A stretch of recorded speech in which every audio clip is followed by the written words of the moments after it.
எனது அன்பான மாலை வணக்கம். பட்டுக்கோட்டை மண்ணில் நான் முதல் முறையாக கால் வைத்து இந்த நிகழ்ச்சியில் கலந்து கொள்வதில் நான் மிகவும் மகிழ்ச்சி அடைகிறேன். இன்றைய பொறுத்தவரையில் என் மட்டில் இது அண்ணல் அம்பேத்கரின் பிறந்த நாள். நான் நேற்று இது விக்கிபீடியாவில் பார்க்கும்போது 13ஆம் தேதி என்று இருக்கும். சித்திரை முதல் நாள் பிறந்ததனால் பட்டுக்கோட்டையினுடைய பிறந்த நாளை நீங்கள் 44 ஆண்டுகளாக தொடர்ந்து கொண்டாடி வருகிறீர்கள் என்று அறிந்தேன். இன்றைய தினத்திற்கு இன்னொரு பரிமாணம் உண்டு. அது சித்திரை முதல் நாள் என்ற இந்த 3. இந்த அண்ணல் அம்பேத்கர் அவர் நமது கைகளில் கொடுத்த அரசியல் சாசனம் தான் அடிமை சாசனத்தை அடித்து நொறுக்கிய அரசியல் சாசனம். அதுதான் இந்திய வரலாற்றில் முதலாக இந்திய சமூகவியலில் முதலாக ஒரு நேர் செய்கிற ஒரு ஆண் ஒரு பெண், ஒரு பணக்காரன் ஒரு ஏழை, இந்த ஜாதியைச் சேர்ந்தவன் அந்த ஜாதியைச் சேர்ந்தவன் என்ற எந்தவித வேறுபாடும் இல்லாமல் அனைவருக்கும் சமமான வாக்குரிமையை அளித்த முதல் சாசனம் இந்த அரசியல் சாசனம். நான் இந்தியாவில் இந்திய தேர்தலின் ஆணையத்தில் துணை தேர்தல் ஆணையராக 30 மாநில தேர்தல்களையும் 2 நாடாளுமன்ற தேர்தல்களையும் திட்டமிட்டு நடத்தியிருக்கிறேன். 2007 ஆண்டு உத்தரப்பிரதேசத்தில் 19 கோடி மக்கள் தொகையுள்ள மாநிலத்தில் 1,19,000 வாக்குச்சாவடிகள் இருக்கும் இடத்தில் பல இடங்களில் தலித்துகள் என்று நாம் சொல்கிற நமது சகோதரர்கள், அந்த தாழ்த்தப்பட்டவர்கள் கூறப்படுகிற மக்கள் வாக்குரிமை அளிக்கப்பட்டும் 2007 ஆண்டு வரை அவர்கள் வாக்குச்சாவடி எப்படி இருக்கிறது என்பதை கூட பார்த்ததில்லை என்ற தகவலை அறிந்து நான் அதிர்ச்சியில் உறைந்து போனேன். அப்படிப்பட்ட இடங்களின் தகவல்களை திரட்டி அப்படிப்பட்ட 19 கோடி மக்கள் தொகையுள்ள இடத்தில் ஒரு 77,000 பேரை விசமிகளாக, சதி செய்யக்கூடியவர்களாக, வன்முறையை தூண்டக்கூடியவர்களை மட்டும் நாங்கள் தொடர்ந்து கண்காணித்து ஒரு ரத்த காயம் இல்லாமல், ஒரு கொலை விடாமல், ஒரு வாக்குச்சாவடி கூட கைப்பற்றாமல் முதலாக அனைவரும் யாராலும் தடுக்கப்படாமல் வாக்குச்சாவடியின் உள்ளே நுழைந்து வாக்களித்த போது 2007 ஆண்டு இங்க பாருங்க, 1952 55 ஆண்டுகள் வாக்குரிமை மறுக்கப்பட்டவர்கள், அரசியல் சாசனம் கொடுத்த வாக்குரிமையை அன்று NDTVயில் அவர்கள் மாவட்ட கலெக்டரும் ஆட்சித்தலைவரும் அந்த கிராமத்திற்கு சென்று ஒரு குறியீட்டு அளவில் அவர்களை அழைத்து வந்து ஓட்டு போட வைக்க வேண்டும் என்று ஆணையிட்டிருந்தேன். அதன்படி அவர்கள் அழைத்து வந்து ஓட்டு போட்ட போது அன்றைய தினம்தான் எனக்கு இந்த பணிக்கு வந்ததுக்கு ஒரு நிம்மதி தெரிந்தது. வீட்டில் இருந்த பாரதியாரின் படத்தின் முன்னால், ஆதிமூலம் வரைந்த படத்தின் முன்னால் 30 கோடி மக்களின் சங்கம், முழுமைக்கும் பொது உரிமை, ஒப்பில்லாத சமுதாயம், உலகுக்கு ஒரு புதுமை என்ற அந்த பாரதியின் படத்தின் முன்னால் என்று நான் கண்ணீர் விடைத்தேன். ஏனென்று சொன்னால் அதுதான் அண்ணல் அம்பேத்கர் நமக்கு கொடுத்த உரிமை. இன்றைய தேதியில் நாம் இங்கு நிற்கும்போது இந்த பட்டுக்கோட்டை பற்றி நினைவுகள் வரும்போது எனக்கு அவரது வாழ்க்கையை படித்த போது, நாங்க மதுரையில் இருக்கும்போது ஒரு பள்ளி மாணவனாக, கல்லூரி மாணவனாக நாங்கள் பட்டுக்கோட்டையை அறியாதவர்கள் அல்ல. ஆனால் 29 வயதில் 17 வேலைகளை பார்த்துவிட்டு அப்படிப்பட்ட சாதனைகளை செய்துவிட்டு ஒரு மனிதன் சென்றார். இந்த வரியை பாருங்கள், தனியுடைமை கொடுமைகள் தீர தொண்டு செய்யடா, தானாய் எல்லாம் மாறும் என்பது பழைய பொய்யடா என்று சொன்ன அந்த பட்டுக்கோட்டையினுடைய நினைவாக நடக்கிற நிகழ்வுகள், அதில் இருக்கக்கூடிய 3 புகைப்படங்கள். இந்த 3 புகைப்படமும் எனக்கு அறிமுகமான தோழர்கள். நந்தலாலாவை இழந்தோம், திருச்சிக்கு வந்துவிட்டு சென்றேன். அதற்கு பின்னால் நாரும்புநாதன், இந்த தோழர் கரிசல் புயல் கிருஷ்ணசாமியிடம் நேரடியாக அறிமுகம் இல்லை. ஒரு 3 மாதங்களுக்கு முன்னால் ஒருவர் மகாத்மா காந்தியை பற்றி நான் எழுதியிருந்த ஒரு கவிதையை கரிசல் குயில் பாடி அதை எனக்கு அனுப்பி வைத்திருந்தார்கள். நான் உடனே தொலைபேசியில் தொடர்பு கொண்டு அவரிடம் பேசினேன். ஒரு 3 மாதம் கூட ஆகவில்லை. நாம் இருவரும், நீங்கள் கவிதை எழுதுங்கள், நான் பாட விரும்புகிறேன் என்று அவர் சொன்னார். இப்போது இல்லை. இப்படிப்பட்ட 3 தோழர்களை இழந்துவிட்டு இந்த மேடையில் நாம் இருக்கும்போது இந்த சித்திரை முதல் நாள், இந்த சித்திரை முதல் நாள் ஒரு வித்தியாசமான, இன்னைக்கு நான் திருச்சி விமான நிலையத்தில் இறங்கினேன். பொதுவாக இவங்க தலைப்பு கொடுத்திருப்பாங்க, என்னை எங்க பேசினாலும் எனக்கு என்னை கேட்காமலே ஒரு தலைப்பு கொடுக்கப்படும். அது ஒரு பொது தலைப்பு. இதை பார்த்தோம்னா எல்லாருக்குமே சிந்துவெளி, சங்க இலக்கியம், இந்த 2ஐ மட்டுமே நான் தொடர்ந்து 40 ஆண்டுகளாக பேசுவதால் சிந்துவெளி விட்ட இடம், சங்க இலக்கியம் தொட்ட இடம் என்பது என்னை பற்றிய ஒரு பொது தலைப்பு. அதில் அவர் சொன்ன மாதிரி இந்த உடல் மொழியை எப்படி வாசித்தேன் என்பதை உங்களுக்கு விளக்குவதற்கு முன்னால் இந்த அறிமுகம் செய்தவருடைய பெயர் எனக்கு தெரியவில்லை. அவ்வளவு அருமையான எனது கவிதைகளை சுட்டிக்காட்டி அதற்கு பின்னால் உரை நிகழ்த்தி தோழர் யாழினி பாடிய பாடல் என்று நான் பேசத் தொடங்குவதற்கு முன்னால் என்னை மிகவும் மகிழ்ச்சிக்குள்ளாக்கி இருக்கிறீர்கள். இன்று திருச்சி விமான நிலையத்தில் இறங்கிய போது நான் 2 வாட்ஸ்அப் செய்திகளை பார்த்தேன்.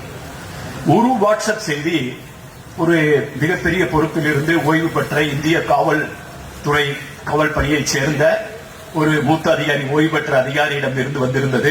அதில் எனக்கு தமிழ் புத்தாண்டு வாழ்த்துக்கள் என்று போட்டப்பட்டிருந்தது. ஆனால் அந்த படத்தோடு நான் தமிழ் புத்தாண்டு வாழ்த்தை ஒருபோதும் சிலர் சொல்லுவாங்க தமிழ் புத்தாண்டுவாங்க, நாங்க சித்திரை நாள் சொல்லுவோம், ரெண்டுல எல்லாம் ஒண்ணுதான் அப்படின்னு சொல்லிட்டு நம்ம இருந்தா கூட இந்த படம் எனக்கு புதுமையாக இருந்தது. எனக்கு அப்படி யாரும் வாழ்த்து சொன்னது இல்லை. அந்த படத்தில் ஹனுமார் ராமரையும் சீதையும் ஒரு வண்டி, கைவண்டி மாதிரி இருக்கு, ஆனா அது தேர், அத குதிரையை வச்சு பட்டாம ஹனுமாரே இழுத்துட்டு போற, கை ரிக்ஷாவை இழுத்துட்டு போற மாதிரி அதுல போட்டிருந்து தமிழ் புத்தாண்டு வாழ்த்துங்கவும் நான் உடனே அவருக்கு திருச்சி விமான நிலையத்திலிருந்து போன் போட்டேன். நான் தமிழ் புத்தாண்டு போட்டிருக்கீங்க, படம் வேற மாதிரி இருக்கே அப்படின்னு. நீங்க அவர் சொன்னாரு, நான் கேட்ட உடனே ஜோக்கா கேட்டேன், என்ன ஓய்வு பெற்றிருக்கீங்க, எதுவும் பெரிய பொறுப்பு கிருப்பு ஏதாவது பிளான் பண்ணிட்டு இருக்கீங்களா, கண்ணால் லட்டு தின்னு ஆசையான்னு கேட்டேன். அவர் சொன்னாரு, இன்னைக்கு அனுமார் பிறந்த நாளுன்னு. இன்னைக்கு அனுமார் பிறந்த நாள் எனக்கு இது வரைக்கும் தெரியவே தெரியாது.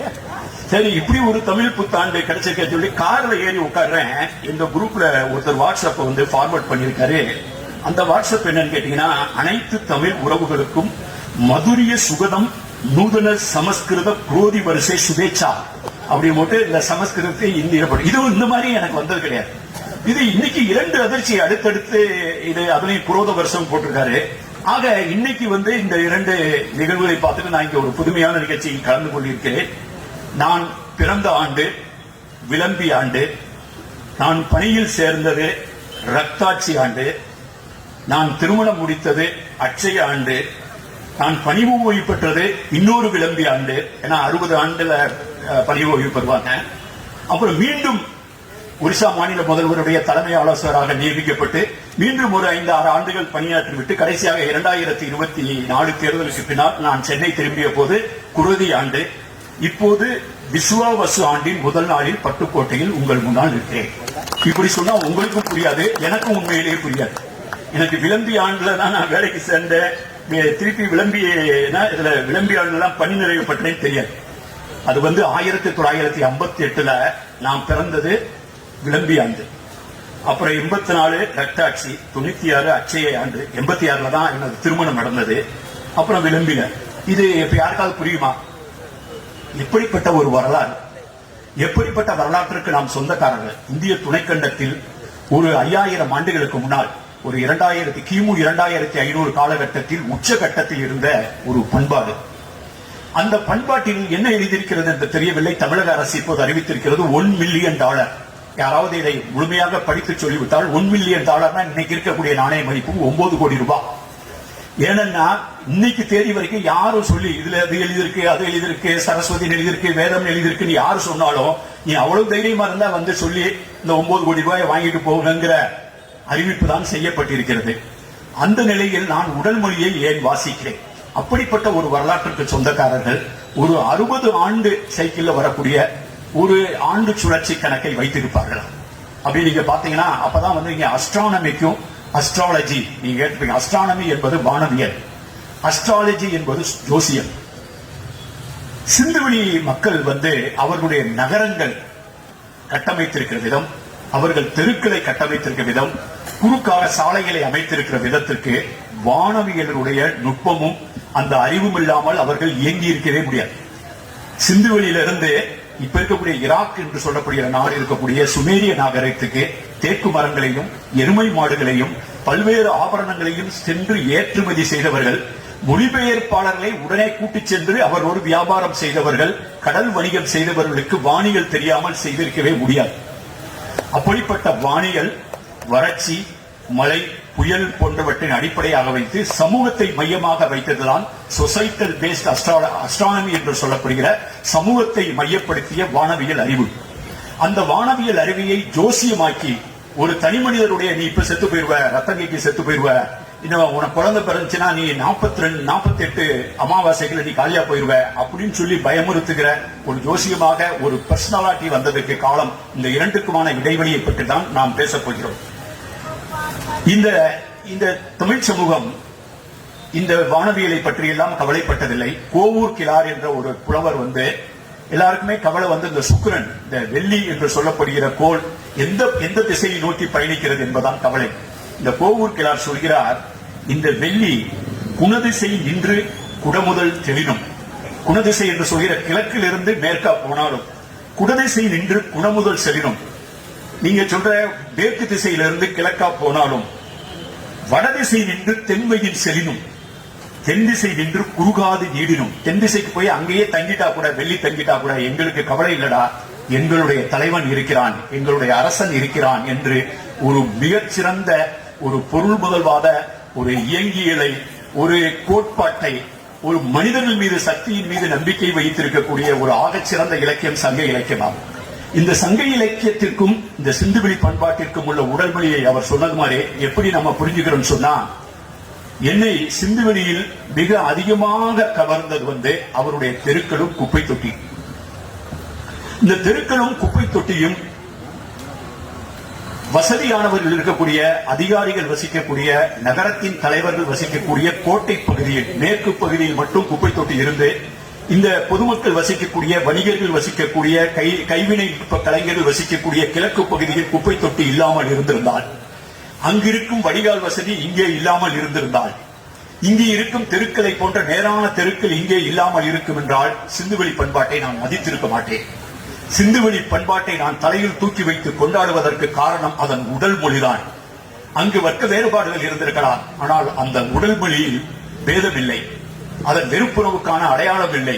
அப்படிப்பட்ட ஒரு சிறந்த நாகரிகத்தை நம் கண்முன்னால் படைக்கிறது. ஆனால் அவர்களுக்கு கடல் தெரிந்திருக்கிறது. இப்ப நம்ம சுற்றி இருக்க 3 பக்கம் கடல் இருக்கு. ஒரு பக்கம் வங்காள விரிகுடா, ஒரு பக்கம் அரபிக்கடல், இன்னொரு பக்கம் இந்து மகா சமுத்திரம் என்று நாம் சொல்லுகிற இந்திய பெருங்கடல். ஆனால் பசிபிக் கடல் இப்ப எல்லாருக்கும் தெரியும், அட்லாண்டிக் கடல் தெரியும். நமக்கு உண்மையில் தெரியாத ஒரு கடல் இருக்கிறது, அதன் பெயர் பார்க்கடல். பார்க்கடல் நீங்க வரலாறை உங்களுக்கு தெரிந்த உங்கள் கண் முன்னால் இருக்கக்கூடிய கடல், கடல் வணிகம், அங்கு இருக்கக்கூடிய மீன், இவற்றை வைத்து நீங்கள் கட்டமைக்க விரும்புகிறீர்களா? அல்லது உங்கள் கண்ணீர் படாத பார்க்கடலை மையமாக வைத்து வாசுகி பாம்பு கடைந்ததை வைத்து இப்படிப்பட்ட கற்பனை கதைகளால் நீங்கள் உங்கள் வரலாறை கட்டமைக்க விரும்புகிறீர்களா என்றுதான் உங்கள் கேள்வி. வரலாற்றை தரவுகளால் நாம் கட்டமைக்க வேண்டும். இப்படி சொல்லும் போதே வரலாற்றை தரவுகளால் கட்டமைக்க வேண்டும். இல்லை என்றால் கட்டுக்கதைகள் நமது தலையில் வரலாறு என்று ஏற்றி சுமத்தப்படும். இதான் வித்தியாசம். அப்படின்னா நீ நிறைய பேர் கேட்கிறாங்க, நீங்க ஒவ்வொரு முறையும், நான் 40 ஆண்டு தமிழ்நாட்டுக்கு வெளியே தான் வாழ்ந்திருக்கேன், ஒவ்வொரு முறையும் வரும்போது நீங்க சிந்துவெளி சங்க இலக்கியம் நீங்க கடந்த காலத்தை பற்றி பேசிட்டே இல்ல சார். ஏன் சார் கடந்த காலத்தை பற்றி பேசுறீங்க? ஏன்னா காப்பாற்றப்பட வேண்டியது கடந்த காலமும் தான். நாம் நினைத்துக் கொண்டிருக்கிறோம் காப்பாற்ற வேண்டியது நமது நிகழ்காலம், நமது எதிர்காலம். நமது நிகழ்காலத்தை புரிந்து கொண்டு எதிர்காலத்தை நீங்கள் காப்பாற்ற வேண்டும் என்றால் உங்கள் கடந்த காலத்தை நீங்கள் காப்பாற்றியே தீர வேண்டும்.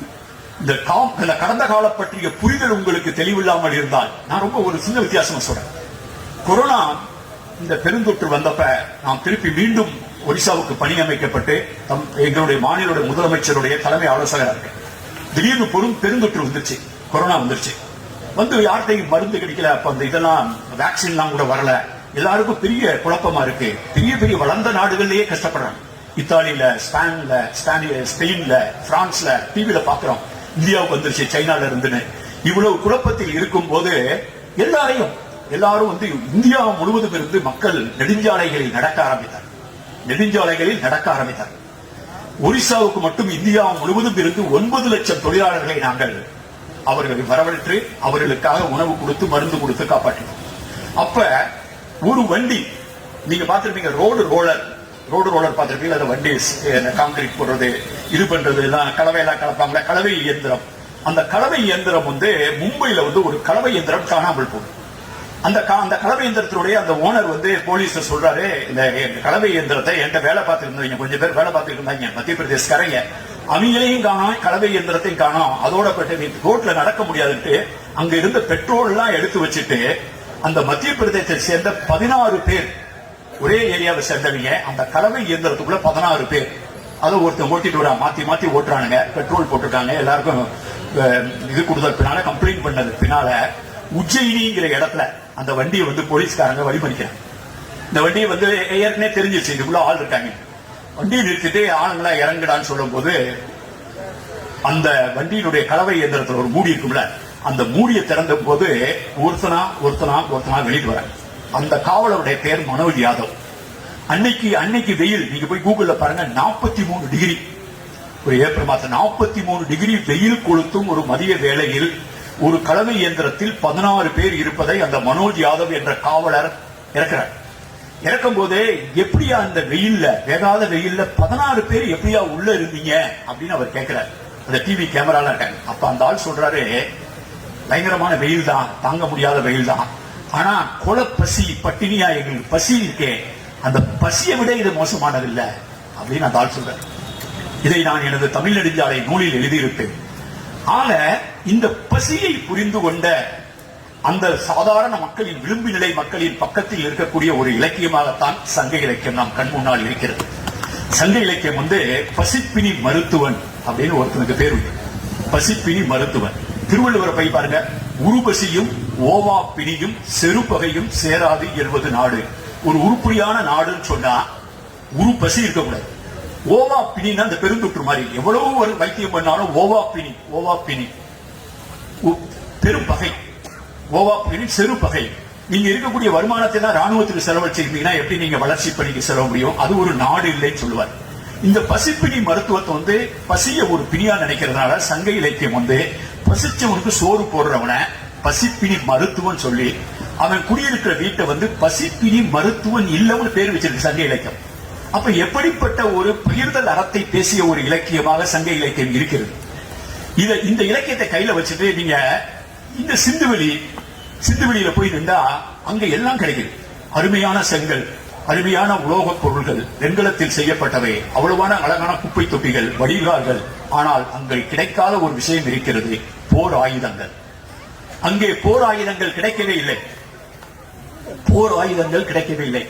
அவ்வளவு பெரிய சுமேரிய நாட்டிற்கு ஏற்றுமதி செய்யக்கூடிய வசதி படைத்த ஒரு நாகரிகமாக இருக்கிறது. அந்த நாகரிகத்தில் இருந்தவர் வந்து 15 லட்சம் கிலோமீட்டர், சதுர கிலோமீட்டர் பரப்பில் இருக்கிறது. சிலர் சொல்றாங்க, அந்த காலகட்டத்தில் 5000 ஆண்டுகளுக்கு முன்னால் அங்கு இருந்தக்கூடிய மக்கள் தொகை 50 லட்சம். அது சொல்ல முடியாது. 50 லட்சமா இருந்திருக்கலாம், 30 லட்சமா இருந்திருக்கலாம், அல்லது 20 லட்சமா. ஆனா உலகத்திலேயே எங்கேயாவது அதிக மக்கள் தொகை வசதியாக வாழ்ந்திருக்கிறார்கள் என்று சொன்னால் அது சிந்துவெளி பகுதிதான். அப்ப இந்த சிந்துவெளி ஏதோ ஒரு காரணத்தினால், ஏதோ வெள்ளம் அல்லது கடற்கோள், ஏதோ ஒரு காரணத்தினால் அது கட்டுப்படி ஆகாமல் அந்த மக்கள் போகும்போது எல்லா மக்களும் செத்து போயிருப்பாங்களா? அல்ல எல்லா மக்களும் காணாம போயிருப்பாங்களா? அந்த மக்கள் எல்லா திசைகளிலும் நடந்தார்கள். நான் அவர்கள் நடந்த திசையை தென்னிந்தியாவில் இருந்து தேடவில்லை. உண்மையில் நான் கிழக்கிந்தியாவில் இருந்து தேடினேன். ஏனென்றால் நான் பணியாற்றிய இடம் ஒரிசா. அங்கிருக்கக்கூடிய திராவிட பழங்குடிகளுடைய வாழ்க்கையை வந்து 1980களில் இருந்து படித்து வரும்போது ஒரு புரிதல் உருவாகிதான் நான் இந்த தடங்களை தேடினேன். அப்படிப்பட்ட ஒரு மக்கள், அவங்க யாரா இருந்திருக்க முடியும்? அவங்களுக்கு தெரிஞ்சது என்ன? ஒண்ணு வந்து நகர்மய வாழ்க்கையை அவர்கள் வாழ்ந்திருக்கிறார். அப்படின்னா அவர்களுக்கு நகரம் பிடிக்கும், டவுன் பிடிக்கும். இந்தியாவில் எழுதப்பட்ட இலக்கியங்களிலே ஒரு நகர்மய வாழ்க்கைனா அதாவது ஒரு அர்பன் லைஃப், அந்த நகர்மய வாழ்க்கையை பாராட்டுகின்ற, போற்றுகிற ஒரு இலக்கியம் இந்தியாவில் எழுதப்பட்டிருக்கிறது என்றால் அது சங்க இலக்கியங்கள் தான். சங்க இலக்கியத்துல அவன் நகரத்தை பற்றி அவ்வளவு பெருமிதமா பேசுறான். நீங்க நம்முடைய காப்பியங்களை பாருங்க. சிலப்பதிகாரத்தினுடைய மங்கள வாழ்த்து பாடலை கூட திங்களை போற்றுதும், ஞாயிறு போற்றுதும், மாமலை போற்றுதும் சொல்லிட்டு அடுத்து பூம்புகார் போற்றுதும். ஒரு நகரத்தை போற்றிய ஒரு இலக்கியம். அதே மாதிரி சங்க இலக்கியத்தில் வந்து எல்லா மக்களும், பல மொழிகளை பேசக்கூடிய மக்கள் சேர்ந்து வாழக்கூடிய ஒரு பண்பாட்டை சங்க இலக்கியம் முன்வைக்கிறது. பட்டினப்பாளையில அதாவது பல மொழிகளை பேசக்கூடியவங்க வந்து கலந்து இனிது உரையும் இப்படிப்பட்ட ஒரு நகர வாழ்க்கையை பேசுகிற ஒரு இலக்கியம் இருந்ததென்றால் அது இந்தியாவிலே சங்க இலக்கியம் மட்டும்தான். இன்னும் சொல்ல போனா ஒரு பெண்ணுடைய அழகை பார்த்தா உனக்கு சில இப்ப இருக்கக்கூடிய கவிஞர் எல்லாருமே பாடுவான், நிலா மாதிரி உன் முகம் அழகா இருக்கு, இப்படி அழகா இருக்கா, அப்படி அழகா இருக்கான்னு பெண்களை வர்ணித்து பாடுவார்கள். ஆனால் சங்க இலக்கியத்தில் 52 இடத்தில் ஒரு பெண்ணினுடைய அழகான முகத்தை பார்க்கும் போது இந்த துறைமுக நகரத்தை போல நீ அழகாக இருக்கிறாய், உனது நெற்றி இந்த நகரத்தின் தெருக்களை போல வனப்பாக இருக்கிறது என்று ஒரு பெண்ணின் அழகை பற்றி பேசும்போது ஒரு நகரத்தின் வனப்பு ஒரு கவிஞனுக்கு நினைவுக்கு வருகிறது என்றால் அவனது நாடி நரம்புகளில் ரத்த நாளங்களில் நகர்மயம் என்ற பண்பாடு ஊறி இருந்தால்தான் ஒருவனால் அப்படி எழுத முடியும். அதே மாதிரி இந்த இந்தியா முழுவதும் தேடி பார்த்தா அங்கு போர் ஆயுதங்கள் இல்லை, சண்டை நடக்கவில்லை. அப்படி சொன்னா இந்த இந்தியாவில் வெறுப்புணர்வு இல்லாத பொறுப்புணர்வை பேசக்கூடிய இலக்கியம், இணக்கத்தை பேசக்கூடிய இலக்கியம் ஏதாவது இருக்கிறது என்று தேடி பார்த்தால் எனக்கு தெரிந்த வரையில் யாதும் ஊரே யாவரும் கேளு என்ற ஒற்றை வரிக்கு நிகரான வேறு ஒரு வரி இந்தியாவில் எழுதப்படவில்லை. யாதும் ஊரே யாவரும் கேளுங்கிறது ஒரு 2004 வருஷத்துக்கு முன்னால ஒரு கவிஞனால எழுத முடியுதுன்னா நீங்க எல்லாம் யோசிச்சு பாருங்க. யாதும் ஊரே, எல்லா ஊரும் நம்ம ஊர் தாண்டா. ஒவ்வொருத்தருக்கும் ஒவ்வொரு பெருமை இருக்கும். மதுரைக்காரன் மதுரை பெருமை பேசுவான், திருச்சிக்காரன் திருச்சி பெருமை பேசுவான், நீங்க உங்க ஊர் பெருமை பேசுவீங்க, தேவோட்டக்காரன் தேவோட்ட பெருமை பேசுவான். அவன் ஊர் அவன் பெருமை. ஆனா அந்த காலகட்டத்துல ஒருத்தன் சண்டை போட்டிருக்கும் போது யாதும் ஊரே யாவரும் கேள்வி, எல்லாரும் சொந்தக்காரங்க தாண்டா, இல்ல நம்ம ஊர் தாண்டான்னு ஒரு இலக்கியம் எழுத முடிகிறது என்றால் அப்படிப்பட்ட இலக்கியம் எவ்வளவு பொறுப்பான இலக்கியமாக இருந்திருக்கும், எவ்வளவு இணக்கமான ஒரு இலக்கியமாக இருந்திருக்க முடியும்.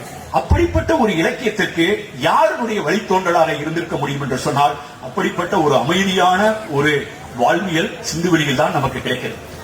சிந்துவெளியை யார் இப்ப இந்த சிந்துவெளியை பத்தி நம்ம ஏன் இப்ப பேசுறோம் அப்படிங்கறத நீங்க நல்லா புரிஞ்சுக்கணும். இந்த தலைப்பு எனக்கு புதுசு கிடையாது. ஆனா இந்த வருஷம் ரொம்ப முக்கியமான வருஷம். அதாவது இந்த 2024 தாமுசா தோழர்களும் என்னுடைய நூலை தமிழ்நாடு முழுவதும் ஊராக தெரு தெருவாக கொண்டு சென்று சேர்த்து விட்டார்கள். இந்த பண்பாட்டின் பயணத்தை திருப்பூரில் ஒருத்தவங்க தெருவில் கோலம் போடுறாங்க, சிந்துவெளி கோலம். சிந்துவெளி கோலத்தை இப்ப பெண்களும் பேசுகிறார்கள், எல்லாம் பேசுகிறார்கள். இது ஒரு பொதுவெளியில் பேச்சாயிருக்கிறது. அண்மையில தமிழ்நாடு முதல்வர் ஒரு சிலையை திறந்து விட்டார் ஒரு வெளிநாட்டுக்காரருக்கு. அவருடைய சிலை யாருடைய சிலை?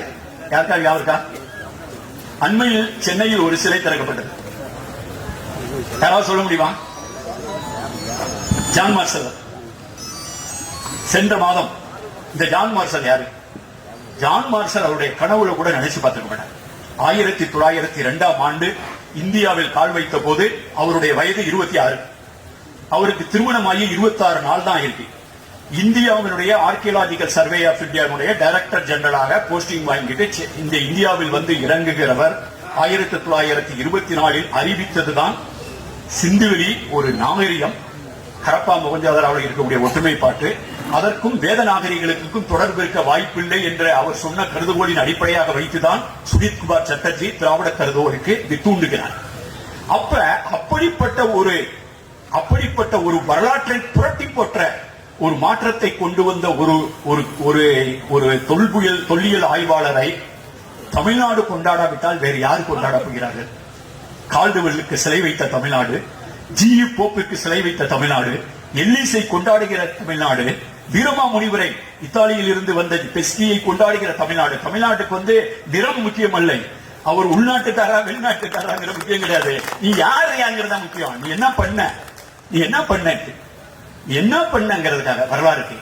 ஆக அதுக்கு முன்னாடி இருந்த வரலாறை புரட்டி போட்ட ஒரு மனிதன். அந்த ஜான் மார்ஷலுடைய கல்லறையை தேடி சென்ற ஆண்டு நான் பிரிட்டனுக்கு போயிருந்தேன். நானும் சுந்தரம் போய் அவருடைய கல்லறை கிடைக்குமான அவர் இங்கதான் இறந்த இடத்தை வச்சு நாங்க போய் தேடினோம்.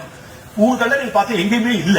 கடைசியில போய் அங்க உள்ளூர்ல போய் அவர் வாழ்ந்த இடத்துல விசாரிக்கும் போது அவரை புதைக்கவே இல்லை, எரிச்சிட்டாங்கன்னு சொன்னாங்க 1958.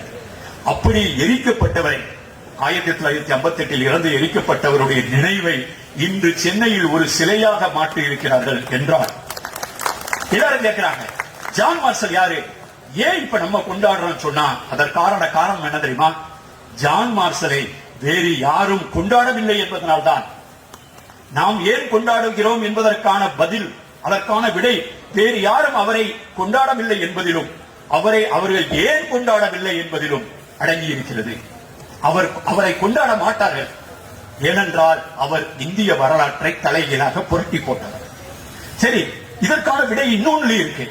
இந்த ஜான் மார்ஷலை நாம் கொண்டாடி கொண்டிருக்கும் போது இப்போது யாரை வேறு பகுதிகளில் கொண்டாடுகிறார்கள்? புதுசா, ஏற்கனவே அவர் புது ஆள் கிடையாது, ஏற்கனவே நமக்கு தெரிஞ்ச அறிமுகமான ஒருத்தர்.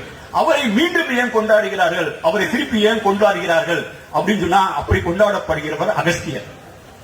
நீங்க பார்த்திருப்பீங்க, திடீர்னு அகஸ்தியரை பத்தி பயங்கரமா பேச்சு, அங்க கூட்டம் இங்க கூட்டம், தமிழ்ச்சங்கங்களை சொல்லி அங்க காசியில கும்பமேளால கூட்டம், பல்கலைக்கழகங்கள கூட்டம், அகஸ்தியரை பத்தி எங்க பார்த்தாலும் ஏன்னா அகஸ்தியரை பத்தி திருப்பி பேசுறாங்கன்னு நான் 25 நாள் கண் முழிச்சு அகஸ்தியர் பேர்களுடைய எல்லா புத்தகங்களையும் படிச்சு சென்னையில் சென்ற மாதம் 7ஆம் தேதி மார்ச் 7ஆம் தேதி ஒரு உரையை நிகழ்த்தினேன். 2 மணி நேரம் 15 நிமிடங்கள் அந்த உரை.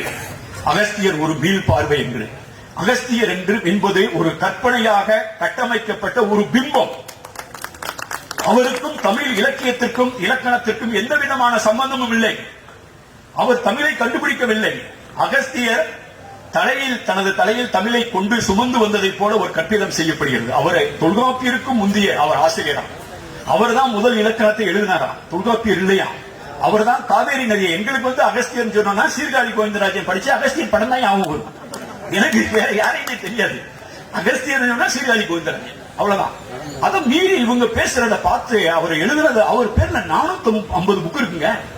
அகஸ்தியருங்கிற பேர்லயே மருத்துவ நூல், மாயாஜால நூல், இசை நூல் எல்லாம் இருக்கு, எல்லாம் இருக்கு.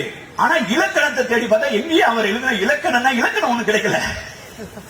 பேரகத்தியம் ஒண்ணு கிடைச்சு அந்த கதை சொல்றேன். நம்ம சினிமாவில் கடல்லையே இல்லைன்னு ஒரு ஜோக் அடிப்பாங்கல்ல, அது மாதிரி கடல் எல்லாம் இருக்கியா? எங்கேயா இலக்கணத்தை? தொல்காப்பியருக்கு முன்னால இருக்கிற இலக்கணம் சொன்னா பேரகத்தியம்னு ஒரு புக்கு 1912 தான் அது பதிப்பாயிருக்கு. அத பதிப்பானவர் சொல்றாரு 60 வருஷத்துக்கு முன்னால இன்னொருத்தர் இவர் எழுந்தார், இந்த பதிப்பிச்சிருந்தாரு. அது உண்மையா பொய்யான்னு எனக்கு தெரியாது. அவர் பதிப்பிச்சாரு. 3000 இலக்கண சூத்திரம் எழுதுதான். அதுல 155 மட்டும் தான் கிடைச்சதான். அதை அவர் பதிப்பு பண்ணிருக்காரு. அதை நான் இப்ப பதிப்பு பண்றேன்னு எழுதியிருக்காரு. அப்ப இது உற்பத்தி ஆனது கிட்டத்தட்ட 1862. அகஸ்தியர் தான் இங்க தமிழை தூக்கிட்டு வந்தாருன்னு கிட்டத்தட்ட இலக்கணம் எழுதினாருங்கிற ஒரு கதையை கிளப்பி விட்டவருடைய பேர் நச்சினார்க்கினியர். அவர் சொந்த ஊர் என்னன்னு தேடிட்டு இருக்கேன். அந்த நச்சினார்க்கினியர் தான் 12ஆம் நூற்றாண்டு 13ஆம் நூற்றாண்டுல இந்த அகஸ்தியரை கொண்டு கோர்த்து விட்டுல. அவர் எப்படி கோர்த்து விடுறாருன்னா, ஒரு இலக்கணத்துல சொல்லுது தொல்முது கடவுள் அப்படின்னு ஒரு வரி வருது. பொதியில் இருந்தக்கூடிய தொல்முதுல் கடவுள், அப்புறம் தென்னவன். இந்த 2 சொல்லையும் அப்ப உங்கள்கிட்ட போய் யாராவது தமிழ் தொன்மங்களின் அடிப்படையில தொல் முது கடவுள் அப்படின்னு சொன்னா, நீங்க தொல்னா தொன்மையானது, முது அப்படின்னா மூத்த, கடவுள்னா கடவுள். இப்ப நம்முடைய தமிழ் பின்னணியில நம்ம என்ன புரிஞ்சுக்கிறோம்? நமக்கு ஒரு தொல்முது கடவுள் அப்படின்னு சொன்னா நம்ம பொதுவா புரிஞ்சுக்கிறது. அதுக்கு முன்னால நமக்கு ஒரு கருத்தியல் இருந்தது. அதாவது நடுகள் அல்லது நெல்லுகுத்து பரவும் கடவுளும் இலவே, நாங்க நடுகளை கும்பிடுவே தவிர நீத்தார் பெருமை எங்களுக்காக போரிட்டவனை வணங்குவோமே தவிர நாங்கள் நெல்லை நைவேத்தியம் செய்கிற கடவுள் இல்லைன்னு சங்க இலக்கியம் சொல்லுது. அதை கூட விட்டுருங்க, அந்த மாமொழி மருதனை எழுதுன கூட விட்டுருங்க. ஆனால் தொல்முது கடவுள் சொன்னா தமிழ் கடவுள் சொல்லிட்டு முருகனா இருக்கலாம்ல, அல்லது தமிழோடு தொடர்பு படுத்துற சிவபெருமானுக்கு தொடர்பு இல்லைன்னா கூட அட்லீஸ்ட் திருவிளையாடலையாவது அவர் ஒரு பாட்டை பாடுறாரு, நக்கீரர் கேள்வி கேட்றாரு, அத வகையிலாவது ஒரு சிவபெருமான் இருக்காரு, ஒரு முருகன் இருக்காரு. இதையெல்லாம் விட்டுட்டு 2 பேரையும் விட்டுட்டு எப்படி தொல்முது கடவுள் அகஸ்தியர்னு நச்சினார்க்கினியர் சொல்லலாம்? அவருக்கு தொல்முது கடவுளுக்கும் என்ன சம்பந்தம்? தென்னவன் கீழே இருக்க அவரா தென்னவன்னா இது ராவணனை குறிக்குது. இந்த ராவணனை இசை போட்டியில தோக்கடிச்சாலும் அவர் ஒரு கதையை கிளப்பி விடுறாரு. சரி, தென்னவன்னா ராவணன் யாரியா? ராவணன்னா தென்னவன் யாருன்னு சொன்னா நம்ம எல்லாம் நினைச்சிட்டு இருக்கோம் தென்னவன்னா ஸ்ரீலங்கால இருந்தவர், இந்த இலங்கையில இருந்தவர் சொல்லி. நான் இந்தியா முழுவதும் பணியாற்றி இருக்கிறேன். இந்தியாவில் நான் நேரடியாக போகாத மாவட்டங்கள் ஒரு 15-16 மாவட்டங்களை தவிர மீதி எல்லா மாவட்டங்களிலும் கால் வைத்திருக்கேன். எல்லா இடங்களுக்கும் போயிருக்கிறேன். வடநாடுகளில் நான் தேர்தல் நடத்தும் போது, மத்திய பிரதேசம், உத்தரப்பிரதேசம் இங்க தேர்தல் நடத்தும் போது நான் பார்த்துட்டே போனேன். ஆனா தேர்தல் ஒர்க்ல போயிருக்கிறதுனால அந்த கோயிலுக்கு போக முடியாது. ராவணன் கோயில், பெரிய ராவணன் கோயில், டெல்லிக்கு பக்கத்திலேயே ஒரு ராவணன் கோயில் இருக்கு. அவன் சொல்றான் இங்க ராவணன் பிறந்த இடங்க. அங்க இன்னொரு இடத்துக்கு போனா மத்திய பிரதேசத்துல விதிசாங்கிற ஒரு இடத்துல இருக்கு, மாண்டசார்னு ஒரு ஊர் இருக்கு. இது மண்டோதரி பிறந்த இடம். இங்க இந்த ஊருக்கு தான் ராவணன் மருமகங்கிறான். அங்க பெரிய கோயில் வச்சிருக்காங்க, 10 தலை ராவணனுக்கு கோயில் வச்சிருக்காங்க. ராஜஸ்தான்ல ஒரு பிராமண குரூப், அவங்க மௌகில் பிராமின்ஸ் பேரு. அவங்க ராஜஸ்தான்லயும் ஹிமாச்சல் பிரதேசம் இருக்காங்க. அவங்க சொல்றாங்க நாங்க ராவணனுடைய வம்சத்தை சேர்ந்தவங்க. இங்க ராம்லீலாவில் ராவணனுடைய கொடும்பாவியை கொளுத்தும் போது நாங்க மௌனம் துக்கத்தை கடைபிடிக்கிறோம். மகாராஷ்டிரால இருக்கக்கூடிய டிரைபல்ஸ் என்ன சொல்றாங்க, நீ எப்படி ராம்லீலா அன்னைக்கு ராவணனுடைய கொடும்பாவியை கொளுத்த போச்சுன்னு கலெக்டர் மனு கொடுக்குறான். அப்ப ராவணனுக்கு கோயில் இருக்கிறதெல்லாம் வட இந்தியாவுல இந்த கற்பனையில் செய்யப்பட்ட ஒரு கதையை வைத்துக் கொண்டு தென்னவன் என்று ராவணன் என்று இவர் நச்சினார்க்கினியர் எழுதினார். நம்ம இன்னைக்கு வரைக்கும் அதான் நம்பிட்டு இருக்கோம். ஆக இப்படிப்பட்ட இந்த ஜான் மார்ஷலை இப்போது நாம் ஏன் கொண்டாடுகிறோம் என்பதற்கான காரணம், அவரை யார் கொண்டாடவில்லை என்பதிலும் அவர் வேறு யாரை கொண்டாடுகிறார்கள் என்பதிலும் இந்த காரணம் அடங்கி இருக்கிறது என்று நான் நினைக்கிறேன். இப்ப வந்து புதுசாக இந்த உடல் மொழி என்று சொல்லி அந்த பாப்பா பாடின தோழர் யாழினி பாடின அந்த பாட்டு இருக்கு பாத்தீங்களா, அந்த களம் செய் கோ. இந்த களம் செய் கோங்கிறது சங்க இலக்கியம் வந்து நான் அவருக்கு ட்ரெயின் பிடிக்கணும் 21-17 அதுக்கான கையில வச்சிருக்கேன் வாட்சி கட்ட 9-17 ஆகுது. 9:30 முடிச்சா நாங்க அவர் போய் திருச்சி போனோம். ஆக இந்த களம் செய் கோ இந்த தோழர் பாடின இந்த பாட்டு ஏன் நான் ஒரு பாட்டா எழுதினேன்? இந்த பாட்டை நான் ஏன் எழுதுனேன்னா, பானை தடம் அப்படின்னு ஆங்கிலத்துல பாட் ரூட் என்ற ஒரு உரையை நான் நிகழ்த்தினேன் 2012 சென்னையில நிகழ்த்தினேன். அந்த உரையை அவ்வளவு தயார் செஞ்சதுக்கு பின்னாலையும் ஏதோ கொஞ்சம் பிச்சு இருக்கிற மாதிரி எனக்கு மனசு அப்படியே ஒரு மாதிரி இருந்தது. எங்க வீட்டில இருந்து தலைமைச் செயலகத்துக்கு நான் காரில் போகும்போது இதை ஒரு பாட்டு எழுதிதான் தீர்க்க வேண்டும் அப்படின்னு எனக்கு தோணுச்சு. ஒரு கவிஞனா இருக்கிறதுல தான் ஒரு பிரச்சனை, ஒரு பாட்டுக்காரனா இருக்கிறதுல தான் ஒரு பிரச்சனை. எது மிச்சம் தரும்போது இன்னொரு பாட்டு மிச்சம் இருக்குன்னு எனக்கு தோணுச்சு.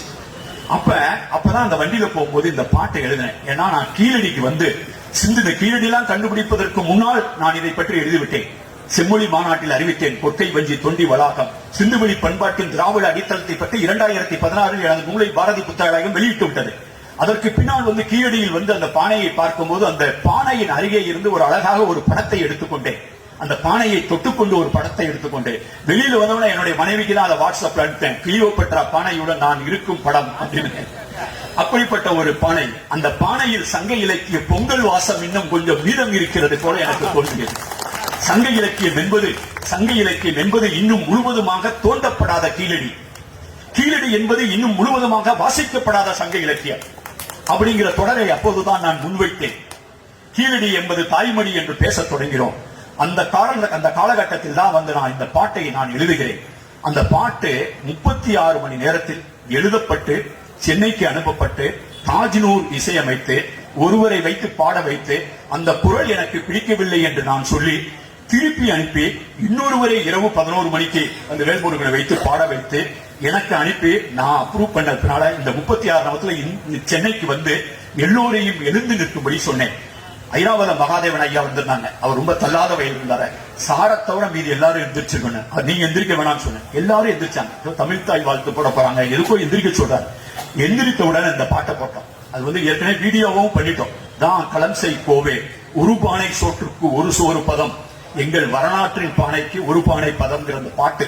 இந்த பாட்டுல என்னன்னு கேட்டீங்கன்னா, களம் செய் கோவே, ஒரு பானை செய்கிற ஒரு குயவனை தலைவன் என்று இந்த பாட்டு அளிக்கிறது. சங்க இலக்கியத்துல 2 இடத்துல, ஒரு இடத்துல வந்து மன்னன் செத்து கிடக்கிறான். மன்னன் செத்து கிடக்கும் ஒரு புலவன் சொல்றான், களம் செய் கோவே குயவனே, நீ ஒரு பெரிய பானை பண்ணனியா அந்த முதுமக்கள் தாய்க்கு. எப்படிப்பட்ட மன்னன், எவ்வளவு புகழ் இவனுக்கு, அவனுடைய புகழ் இந்த உலகம் முழுவதும் பரவி இருக்கிற இந்த புகழை எல்லாம் உள்ளே வைத்து அடைக்கும்படியாக அவ்வளவு பெரிய பானை உன்னால் செய்ய முடியுமா களம் செய் கோவே அப்படின்னு நான் கேட்கிறேன். நான் நினைச்சவன பொதுவா வந்து இந்த ராஜ வைத்தியம் பாக்குறவங்க, ராஜகுரு, அதுக்கும் பொற்கொள்ளர்கள் தனித்தனியா இருப்பாங்க, அரண்மனை வைத்தியது மாதிரி.